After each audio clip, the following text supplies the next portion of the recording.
Time now for Focus. Today we're heading to Northern Ireland. In last week's Assembly elections, the usual parties finished in the usual order. The Democratic Unionist Party, or DUP, came first, Sinn Féin second. But the gap between them has narrowed, the DUP having supported Brexit when the province as a whole was against. Brexit could mean a hard border between Northern Ireland and the Republic. France 24's Chris Moore spoke to people living in the border area about their concerns.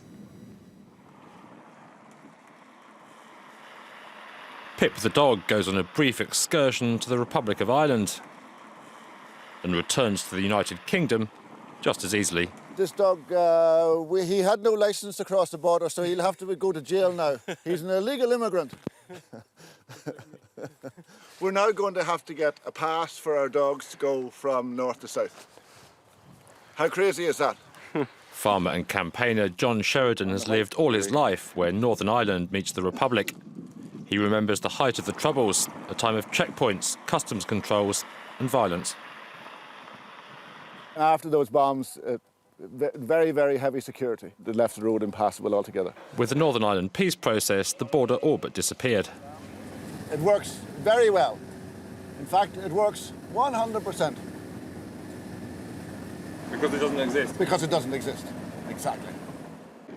But now, in the wake of the UK's vote to leave the EU, communities here are worried about a hard border re-emerging. John's fears go further than that.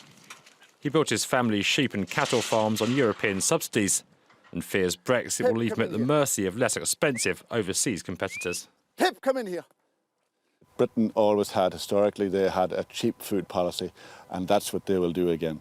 And there is no way that they will ever look after their own agriculture over and above that, especially for somebody out here in the north of Ireland who they don't really care about. A few kilometres away, the twin villages of Belcoo in the north and Blackline in the Republic. Here, miles become kilometres, pounds become euros. But life depends on cross-border activity. Almost 40% of Northern Ireland's exports go south, while the UK is the #1 destination for goods from the Republic. And the fear here is of a return to tariffs and restrictions. It will be determined at a European level what kind of border we have. And if you're not part of the European Union, you cannot expect to have the rights and privileges of being a member of that organisation. So therefore, there's going to have to be some sort of a border. As the UK opted to leave the EU, 56% of voters in Northern Ireland chose to remain. The capital, Belfast, is just 60 kilometres from the Republic. But for Brexit voters in this pub in a Protestant neighbourhood, the border is a long way away.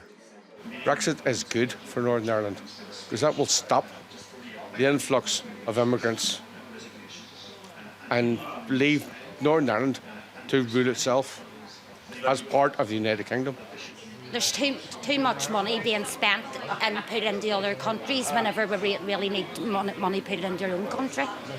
The EU referendum divided Northern Ireland's Protestants, and for some here, there's a fear Brexit could wake the ghosts of the past.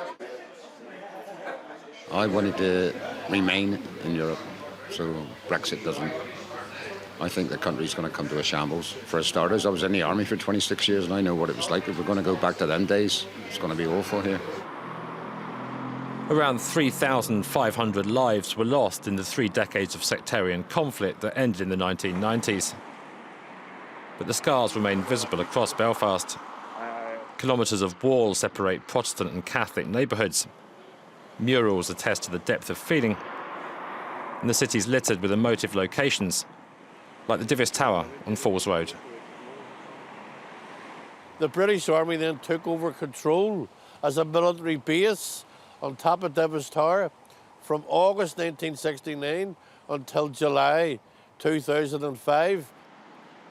Robert McClenaghan's a former IRA bomb maker who spent 12 years in jail. These days, the card-carrying Sinn Féin member organises tours of his neighbourhood to raise awareness of the past. How do you feel when you walk through here? Well, at the moment, I feel okay.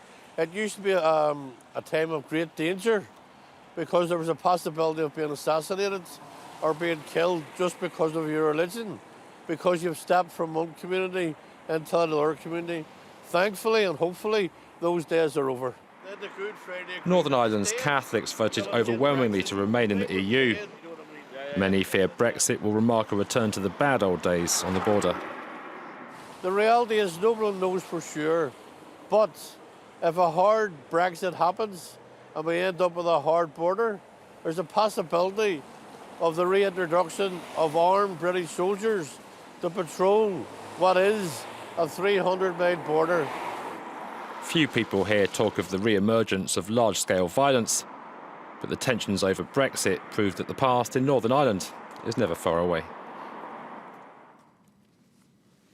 Joining me now from London is Ian Begg. He's a professorial research fellow at LSE's European Institute. Hello, thank you very much indeed for your time. I'd like to start off by talking about the power-sharing talks led once again by the DUP and Sinn Féin. They've got 3 weeks, I understand, to reach a deal. Do you think that's going to be enough time? I think they will probably achieve it, but there is the fallback position of direct rule from London if they don't manage it. The stumbling block appears to be that the nationalist side, the Catholic side, is very unhappy with the proposed First Minister because she's implicated in a scandal over an entirely unrelated project which has to do with climate change. Now, as I mentioned in the introduction, there was a surge in the nationalist vote in last week's Assembly election. How big a role did Brexit play in that, do you think? I don't think it played much role at all. There may be some in Northern Ireland, especially on the Protestant side, who will be unhappy with what appears to be the strong vote in favour of Brexit for the unionist parties. But I think that's a second-order thing because, let's face it, Northern Ireland is always very particular in the politics, and the scandal to do with the First Minister probably dominates the Brexit debate in this. Now, Sinn Féin wants Northern Ireland to be given a special status in the EU once Brexit has happened. Any idea what Brussels would make of this? I think it's a non-starter because you are in the EU as a country. You're not in the EU as a series of regions. And the idea that you can have a separate arrangement for one part of the United Kingdom, which also applies to Scotland, isn't really going to work. I doubt it would be accepted either by the UK or by Brussels. OK, so what about these concerns about a hard border? What do you think the main consequences in the region where we filmed for our report would be? How big of an economic impact would that have? Well, if there were to be a hard border, it would be damaging because it would stop the flow of goods across an island which is economically integrated. However, I don't think it's going to happen for two simple reasons.